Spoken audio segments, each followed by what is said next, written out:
Welcome to our little series, Boat Time. Today we are going to meet one of the most interesting persons on the Shannon, Donal Boland. It was a bit difficult to find him on the river, but finally we made it and he's waiting for us right now.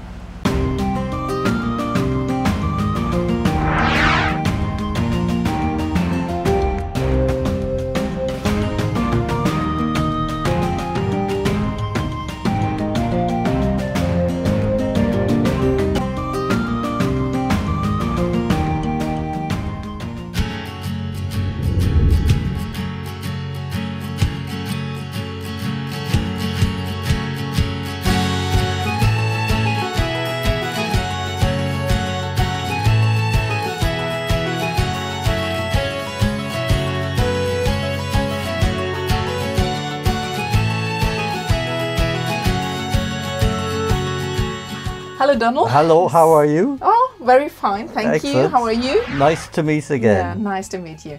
Yeah. The first time we met, I think it's 8 years ago now. 8 years. Yeah. And here we are again. A long time. We're still healthy. Good. Yeah. Excellent. And for another chat. Maybe you want to tell me again what's life on a boat? Because you're living not on this boat, you're living on a barge. Yes. Yeah. Since years? 25. 25 years now. Oh my God. And Near so you must love it. Well, I don't know if it's love or contentment. Okay. I think more contentment. Yeah. So, but why have you sold your house or went away from a house to a boat? It's like everything. The Shannon has a draw. You know, it draws people every year, and for us that are close to it, it doesn't let go. You can't get away. So it's not a matter of coming to the Shannon. It's a matter of the Shannon not letting you go. But I think in reality, people who come to the Shannon and who tune into the Shannon, you get a peace of mind that you do not get anywhere else, and so you end up on the Shannon, or you end up coming to the Shannon on your holidays, and it's a place where you feel at home, and if you feel at home, then you stay here. So that's what happened to me. Oh. So sounds amazing. No. I think it was more organic rather than amazing. Just happened. Yeah. That's it. It wasn't, if you like, a huge conscious planned decision. It was just something that evolved. Yeah. Oh, okay. So it happened to you. The Shannon caught you. Yes, that's it, and it never let go. That's it. I'm trapped. Same. I think us. you're trapped too. Yes, we are. Yes. We are. It's called an infliction. Okay. But it's a nice one. Yeah. It's a nice one. And life is still comfortable for you on a boat. Yes, it is. But you in living on a boat, you always have to work to keep it, you know, to a comfortable standard or something you're happy with. You know, it's not like where you're on land and all your services are there and you pay for them, but they're there and available. When you're living on the water, the trend is less and less services available, so you have to compromise and you have to work with modern standards. Like here, a lot of vessels would have old pump out toilets, which are now becoming a thing that you cannot do. So people are going to composting toilets or different methodologies. And while if you're in a house, you have a sewerage system and it doesn't change. On the river, things are always evolving because you're so close to nature, and people are trying to, I suppose, protect nature more, and we're closer to it. Yeah. So you find that things evolve, and it's just more work to stay on the river. Yeah, you have to go with the flow. I suppose that's it, or drown. That's what happens. Yeah. But it's a nice life for me. It's a nice life, not for everybody. For me, it's a nice life. Oh, perfect. So we are happy for you. Thank you. You made we found this book in a shop, and that's when we met you the first time. We talked a lot about these tranquility areas of the Mid-Shannon, and yeah, we wanted to know since 8 years how far could you get with these tranquility areas? Well, I mean, the tranquility areas, our sites, are kind of the realization of what the whole Shannon is about. It started by me asking the question, why do I live on the river? You know, not everybody lives on the river, so I was asking myself the question of why do I live on the river? And typically Irish, I couldn't answer the question, so I asked other people.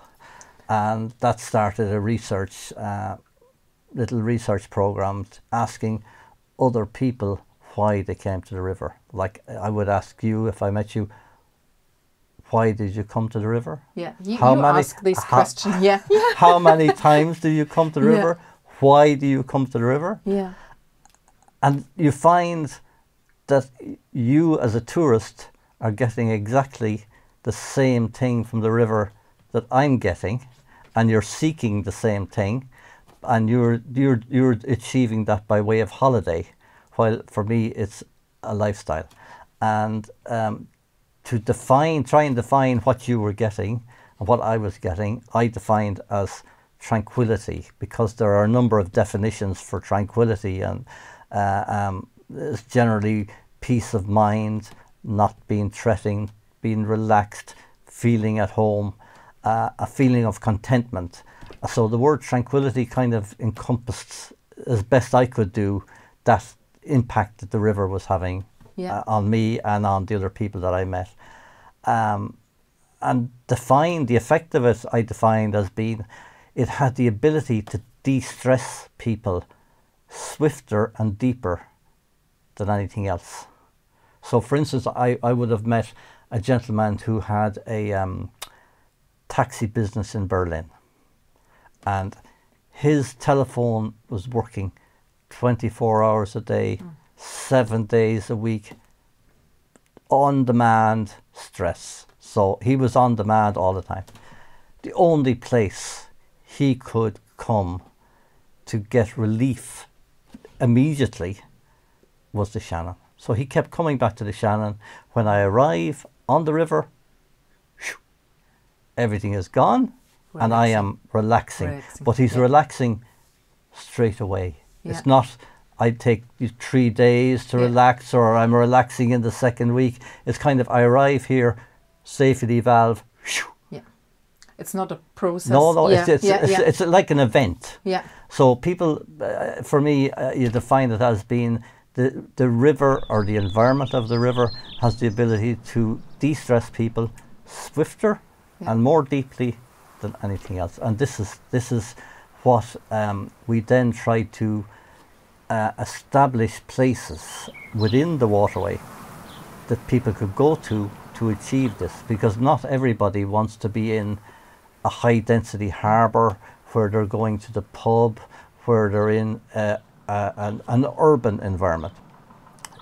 They need that as part of their holiday, but not the totality of their holiday. So we wanted to establish places that people could go to and relax, even for a night or 2 nights, by ourselves, tied to a tree, something, just relax. And that's why we sought out these places. This book I made on the Mid-Shannon. Since that, we have published them on Lough Derg and on Lough Ree, and presently they have researched and they're putting together one for the North Shannon. Wow! So that will be the 4 sections of the Shannon. Gone far. Yeah. The 4 sections of the Shannon covered. Yeah. You know. Amazing. So well, it's amazing that we have them published, but as of yet, the sites do not exist for tourists. Okay. You know, so that is the next step, and as I explained to you earlier, we have a little difficulty in that direction, but hopefully we will overcome that difficulty from someday. I just wanted to say this. I think it's the most difficult part to public this. Yes, you've got to bring everybody with you. Yeah. So if you want to establish something within an environment that a lot of different type of users use, and they all get the same thing. So if you're a fisherman, if you're somebody who's just coming to sit beside the river, everybody is getting exactly the same effect from the river, and we don't need to upset it. And we don't need to bring high density sites and high density mooring to these kind of tranquil places. We need, and research has shown that the best thing, without a doubt, is just to put in a single timber pole. Yeah. And then just a post. A single post. Yeah. Low impact, low maintenance. Yeah. But the most important thing is that every user on the waterway will accept that that post is usable by them. Okay. So if you put in jetties, then fishermen and other people will say, these have not been put in for us, these have been put in for other people. I'll talk to my good friend later on. We'll show him where I was cancelling his video. But back to where we were. Yeah. You're trying to bring everybody with you, and that's important. And if you put something within an environment that fishermen normally go to fish, and you're bringing in a bigger type of boat, then you actually have to give him the feeling and the understanding that what you're putting in is also for him. Yeah. If you put in jetties where 4 or 5 cruisers can come, you destroy the area. Yeah. You create an urban environment where it doesn't belong, but also you push out the users that are there, and they're going to reject that. If you put in a floating buoy, they will also not. It's hard to tie to a big floating buoy big enough for a boat from a lake boat. So he will understand, this is not for me, this is somebody else. So again, you're encroaching on his enjoyment, and he will reject that, and properly so. So as I said, research has shown single pole, low impact, acceptable to everybody. Yeah. Now, whether it's acceptable to the powers that be, we still wait and see. I must say, a post or a wooden pole would be good enough for us. We are on a hire boat each year, and I completely agree with you what you said before. If we go off the plane, we are excited to go on the boat, and if we are the first step on the hire boat, the relaxing starts. We don't need this, what you said before, that the taxi driver, the same with us. Yes. We don't have a very stressful work. We have a stressful work, yes, and we have to work the whole year, yes.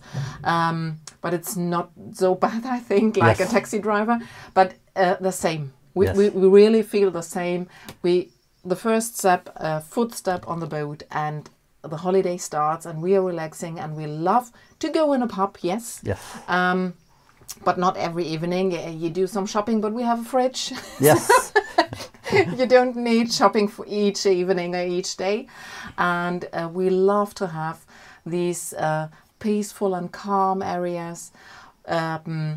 Just my husband and me, and nobody else. The environment, birds, fish, trees, nothing else. We don't need more. I think the long-term boating person who comes from the continental Europe to Ireland understands this, right?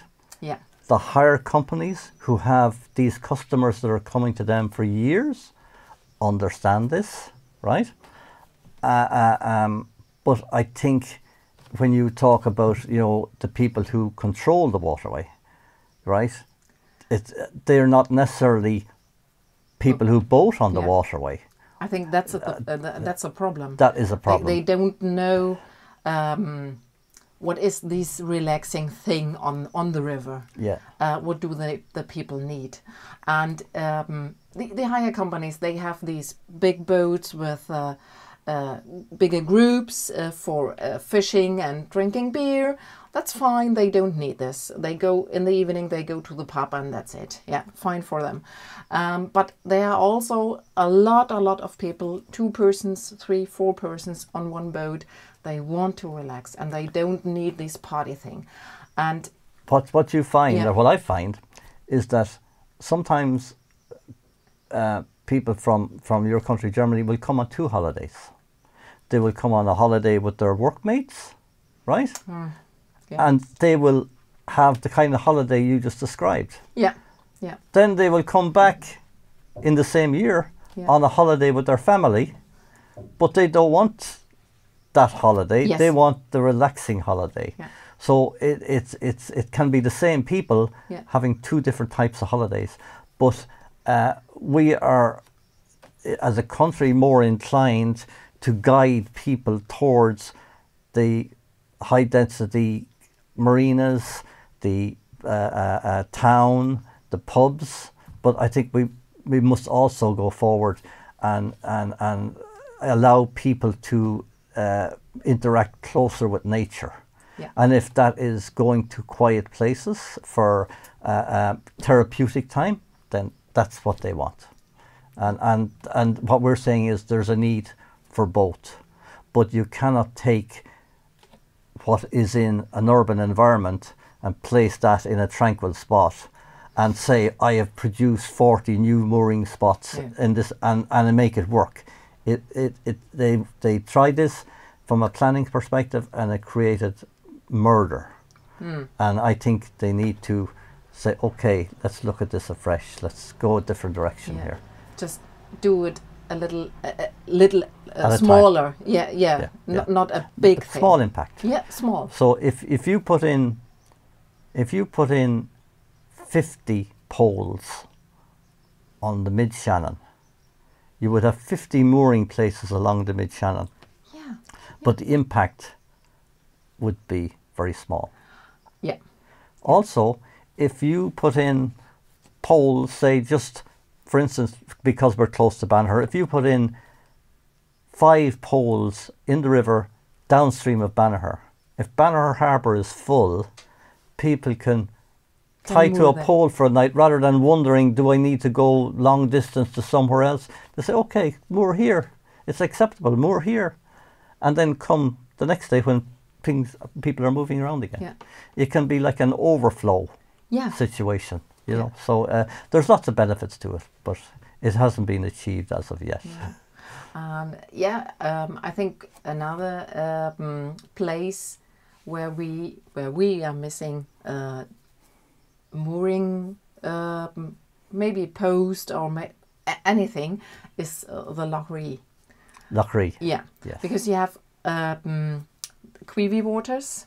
It's the inner lakes. The inner lakes in the beginning at Lone, okay, and there's Licaro and how's this little harbour called? Portrunny. Portrunny, yes. And that's it. That's it. Yeah. The reason you have no chance if the lake is rough. Yes. And you're scared. You know where to escape. You can't. Yes. Yeah, you know where to run to. Yeah. Okay. That's a big problem. It is, but it's a historical problem, because when the waterway was industrialised, right, in the 1800s, the main focus was to bring, the base was Killaloe in the south. Okay. Then they industrialised Lough Derg. So you have lots of harbours around Lough Derg because the land is good on the east side, and you then had transportation of livestock and material from this hinterland through to here where we are in Shannon Harbour, and from Shannon Harbour by canal to Dublin and then to England. That was a very big trade. That trade did not extend to any great extent northwards into Loch Ree. So Loch Ree was not developed with harbours to the same extent. So now that we've turned from an industrial to a commercial or an enjoyment type situation or leisure situation, those facilities are not there. We don't have them, it's sad, and they need to put them in. Yeah. Plus the fact that lake is not as easy a lake as Loch Derg. There are more hazards in the lake, so you need more places to go to, without a doubt. Yeah. But I think if you do it, and we have what we call tranquility sites in Loch Ree, that Pat McManus, my friend, has surveyed up there and found all these sites and published a little book on them as well. But there are sites like that you can go to which are sheltered, right? Yeah. And you can moor on those sites, you know. And where can we, Dennis and me, for example, or other boat people, can find these tranquility areas or these shelter areas in the Loch Ree? Do you have a map or something like that? The place where you will find them is there the in the book, books, yes. But we only have this book from the Mid-Shannon. From the Mid-Shannon, yes, that's correct. But also another project that was started a few years ago was to remap the Shannon, rechart the Shannon, because the original charts were completed by the British Admiralty in the mid-1800s. Oh. Since then, people made some electronic versions of the same data by taking. They didn't have the original data. They just had the maps or the charts that were produced. But then you're trying to take a chart and digitize it, and if the depth says it's 3 feet or 30 feet, but the digital number, because it's on a map, it covers a very wide area, right? So you could have 5 feet of water within the area covered by the letter 30 on when you blow it up. So, so voluntarily, through the Inland Waterways Association, I set up a system where people focused on achieving an objective rather than working in branches. So we set up special interest groups, and the first special interest group was to chart the Shannon. So that is now completed. Wow. And by joining the Inland Waterways Association, it's open to anybody in any country to join, right? Wow. So you can find it on their website of the inland. When you join, right? Ah, okay. You will get your membership. Yeah. You will get a magazine telling you what's happening on the water 4 times a year. Yeah. But you will also get free a copy of the charts to put on your phone or on your computer, right? Which are yours. Yeah. So if and on this we have all the tranquility sites and the routes into these sites all mapped. And these sheltered areas are all on those. Loch Ree and on every one that has been done so far. Yeah. Would be mapped on here. And how much does this cost? To join the Inland Waterways Association? Yeah. I think presently about €30 a year. Oh, that's not too much. No, but if you have a big family, I think it's €50. But normally 30. But €30 and you get your magazine, plus you get your chart. And then if people are working through the year and they're upgrading the information, then next year you get the upgrade. But it's all free. Perfect. For free, yeah. Yeah, so we will have a look. You will have a look, and then you can and the gentleman that you met today, Les, who's your friend, yes, today, he is involved in this as well. So that's you've met all the characters in this big scene. Yeah. Good. Lucky me. Yeah. Lucky you. Yeah. So Donald, thank you so much. No problem. For this chat. We had a lot of fun. Excellent. I think we have more fun. Yes. Now. Yeah. Switching the camera off. Going on. Thank you. Fun. Thank you so much for everything. Excellent to meet again. A pleasure. A pleasure. It was amazing to see you. And just to say to your countrymen and your viewers that they are most welcome to come over, and they can come and chat. We have to you. We have an open house. Most boaters, Yeah. and if they join the Inland Waterways Association, they will meet lots of boaters. So when you come on holidays, it's not just you in a bubble. You will meet people, and that's the big thing. Just go out of the boat yes, and talk to the people. Yes, and yes. You will see so many lovely Irish people, original like Donal. I don't know about original. I think you are. Maybe the last of the species. So thank you so much. Thank you very much. Thank you.